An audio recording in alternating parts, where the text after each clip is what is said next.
Soft drink, juice না water, কোনটা ভালো? 1 মিনিটে জানুন। প্রতিদিন আমরা নানা ধরনের পানীয় খাই। কেউ মিষ্টি পানীয়, কেউ এনার্জি ড্রিঙ্ক, কেউ ঠান্ডা পানি। কিন্তু কোনটা শরীরের জন্য আসলেই ভালো? সফট ড্রিঙ্কস গ্যাস, চিনি আর কৃত্রিম রঙে ভরা। পিপাসা কমায় না, বরং ক্লান্তি বাড়ায়, ওজন বাড়ায় এবং ডায়াবেটিসের ঝুঁকি বাড়ায়। এনার্জি ড্রিঙ্কস ক্যাফেন আর কেমিক্যাল ভর্তি, শক্তি দেয় অল্প সময়ের জন্য, পরে ক্লান্তি আর ডিহাইড্রেশন বাড়ায়।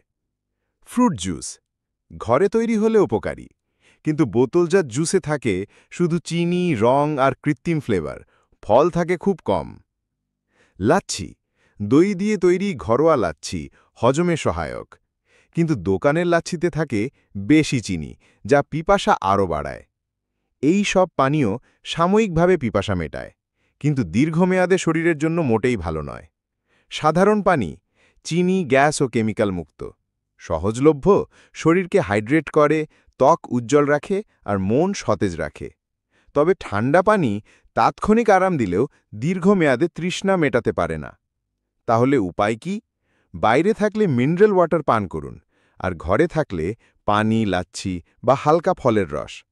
কৃত্রিম পানীয় কমালে হজম, ওজন, ত্বক সব কিছুতেই উন্নতি হবে। আপনি কোনটা বেশি খান? কমেন্টে জানান। ভিডিও ভালো লাগলে লাইক দিন, শেয়ার করতে ভুলবেন না, আর ফলো করে রাখুন নতুন হেলদি টিপস পেতে।